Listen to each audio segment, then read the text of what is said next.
Hi everyone, welcome to Chaiwala Show. And in this occasion, which is the first occasion, we have two special guests. Imran Ismail, is that correct? Oh yeah, absolutely. And Kanav Gupta. Yep. Hello guys. They are the masterminds behind this show. Being from India and chai is more like a culture for us and not like, okay, it's just a cup of tea. More like a community gathering or like, to talk the ups and downs in your life with your friends or family. Chaiwala Show also represent the chai, the culture and the connections. So we are trying to build those connections. Tell us how you become an entrepreneur. It's a leap of faith. I was working in ordinary jobs and then I took a leap of faith and decided to get into business. Not an easy task. Sometimes when you are working in a 9-to-5 jobs, you have your reflexes are more tuned for that kind of a job. But for entrepreneurship, you need a different mindset. Great. In summary, yeah. Next question will be for Kanav. How is that your Canadian journey took you into the business world? I came to Canada in like 2018 as a student, like everybody does, everybody from India, and a lot of countries. Same mindset, same wanted to do something good in my life. So that's why I came to Canada in 2018 as a student. Down the road, in my head, I was thinking okay, I belong to a Bania family. And Banias are not made for doing the job all over their lifetime. So, being said, I started helping my dad at the age of 16 as running his business and learning what are the pros and cons, what are the inside and outside of the business. So this is what motivated me to start my own business. And today, me and Imran are working together with New projects and something is coming, new thing, innovation. Yeah. And I cannot stay 9 to 5 all the time. Yeah, I think that's another thing. 9-to-5 thing is that create dissatisfaction that sometimes you are not satisfied with that 9-to-5 job. You're doing the same thing every day. Not much difference, but in entrepreneurship, every day is a challenge. Every day is a problem. Wherever there is a problem, there is an opportunity. And if you have a mindset to solve these kind of problems and kind of see the opportunities, then you become a good businessman.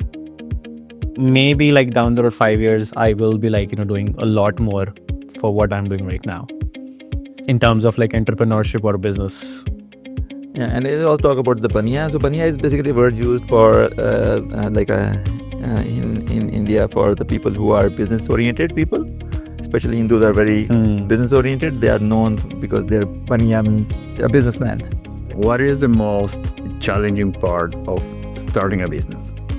The challenging part is to finding the right people, finding self-motivation, and last and most important is the finance, how you finance your business, how you get the money to start a business. So if you have a little bit of money and you know some right people, and first of all, obviously if you are doing independently yourself, obviously then you are the person whom you have to trust. But once you start growing as we grow, then you need a lot of people who can work for you or who can help you to grow your business. As I mentioned before, when we were talking, people will have a lot of ideas. Me as a person, Imran as a person, you as a person, you're dealing with marketing, you will be having millions of trillions of ideas in your head, sleeping, showering, eating, whatever, right? But I feel the main challenge to run the business is the execution part. How you execute yourself and how you execute the things and with the end goal or with what you want to achieve is what I feel is the main or the toughest part to start the business. And you have an idea, okay, you want to sell clothes, okay, you know your target based customer, but how you execute your brand to the customers or what value you're bringing to the customers and how you're bringing that value, that is, I guess, the most important part. And once that thing is cleared, then yes, right mindset, capital, all that other aspects will come along with it. This is what I believe in, that if you have the right execution or way to start a business, you will win the battle for sure. Yeah. When you say that try to meet the right people, would you say that you have the eye to catch the talent? No, it is, again, it depends what kind of experiences you had in the past, but this can be built over time from your experiences. Especially if you are a 9 to 5 job person, then you might not have that kind of reflexes, but once you start doing some kind of business, and then over time you kind of build that kind of reflexes that help you to understand, okay, yeah, these people are good for these kind of jobs, for this kind of roles. And I don't think you're born with those kind of skills, but you kind of acquire them through your understanding, through your interaction with people, and that can be learned very quickly. Help you to understand, okay, yeah, these people are good for these kind of jobs, or this kind of roles. And I don't think you're born with those kind of skills, but you kind of acquire them through your understanding, through your interaction with people. Do you believe that the leader is born or is made? Technically, I believe like every person born as a leader, but they have to kind of polish themselves. Leaders, every person is born same. I would say, you're coming from the same pathway to this world, right? Everybody's born same. So it's just a matter what you choose in your life to move forward with, with your business, or with your job, or what you want to do in your life. That what matters, and that's where you find or research to be a good leader, or to be a leader, what are the skills or what are the checklists that you have to follow, or to to achieve, to be, or to reach that point where you want to be. It depends on the circumstances. It depends on how, Where you're living, what kind of education you're getting, what kind of connections you have, what kind of friends you have, that will depend upon so many factors, that how you're living your life, right? What is the most difficult business decision you ever made? Starting a business is the most difficult business, because with the reflexes of doing a jobs, and when you have programmed by your family, by your environment, get a job, get better pay, kind of all the time, you kind of that kind of messages when you get, then you are not basically very much ready for business. So the most difficult decision is to getting out of that frame of mind and getting into this frame of mind. I think once you get into this one, then you never go back. The biggest decision is to break that comfort zone. Okay. So the comfort zone is you wake up at 7:38, you go to your job at 9, come back home at 5, do your course till late or 9, and then you sleep. That comfort zone, you have to break that comfort zone. That is the biggest decision, or I guess the biggest challenge, I would say, that you take, or you make, or you execute in your life to be an entrepreneur, or to start something that is not with a restrictive mindset. Yeah. Or what they say, you are in control of your own life. Mm-hmm. So you can decide when you take vacation, when you want to work. Obviously they work more than 8 hours a day anyway, but you have a liberty in a sense, okay, if you want to work 12 hours, you can work 12 hours, but there's a reward for that as well. And again, I'd emphasize that thing again, that the leap of faith that is required from this job mentality to get into business mentality. I would say doing job is not bad as well. It's just if you are not satisfied. Yeah, you don't get satisfied. This is what I think, right, as a person. But there are millions of people outside in the world who are okay to what they're doing, and I do respect their decision. I mean, we as a business do respect their decision. Everybody, I mean, we cannot force anyone, right? So this thing comes within yourself, that you want to do something different in your life. You cannot stay that 9 to 5 thing, or stay under that same umbrella, or same under roof and do the same. The ultimate thing is where you are happy. Yeah, where you're happy. If you're happy with doing jobs, you stay over there, do it. I think obviously to run the business you need people, and you want people to do that job. If they're happily doing that job, that's even better. Yeah. So, but some people are not happy with what they're doing. Then they say, okay, I want to do something different. They get into business. They just start doing business. And if they like it, then they just stay over there. How do you take over on failures?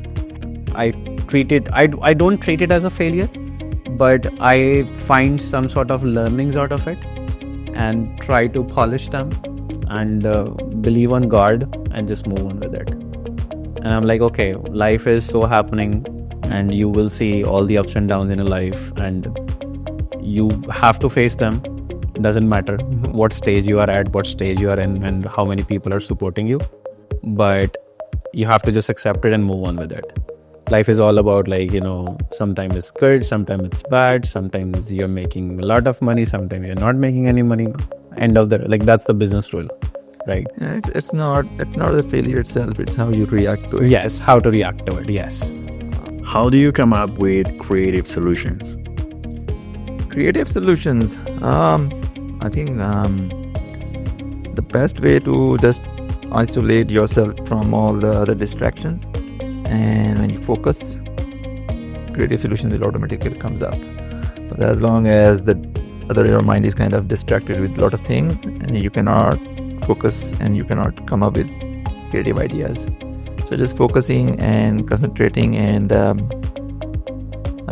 putting your mind at a little bit at peace, that is where the creativity comes in. If your mind is kind of running around with a lot of things, you cannot create something new. For both of you guys, is there any strategy that you practice on business? Strategy? Like the whole business is basically a strategy. Like every aspect of is a strategy. There's no particular strategy. The main thing is people are the most important asset or aspect of business. I think the best strategy is if you focus on people first, and then other things will take care of itself. So as one of my friends used to say, like, the most important word in a dictionary is people. I would say, like, strategy is made when you know what you're doing. So if I have to figure out a strategy, what I will do is I'll take a piece of paper, write my problems, write my solution. Write the problems, write my end goal, and then work on it. And the strategy will come automatically outside it. And I believe, okay, if there are like 10 problems, how I can solve those 10 problems in a cost or like time efficient way. I would say strategy only comes when you know what are the problems and what are the end goals, so you will make your strategy according to based of that. It's more like a problem, action, solution. Yeah, the thing. So so I think when we talk about strategy, it means what kind of problem we have, how we are going to solve it, what actions we take, and what is the solution for it. Yeah, that will become a strategy. It's kind of a strategy thing. It's more like a marathon. It's not a sprint. So if you are doing business, so don't think like I can quickly kind of reach from point A to point B. It's kind of a very long journey, and you need to be very patient, as you said, and just keep running. So if you are in a business, you need to be a marathon runner, not a sprinter. Is there anything else that you would like to add? Maximum benefit to our audience. So that's kind of a key thing that we need to focus on. So sometime we might have a different host as well. So we'll see how it. So guys, thank you for watching us. We'll try to bring more valuable information, valuable content, and a lot more ideas for you in the near future. So stay tuned, stay healthy, and all the best. Thank you, guys. It's been a pleasure having you in this interview. Thank you, guys. See you next time. Bye.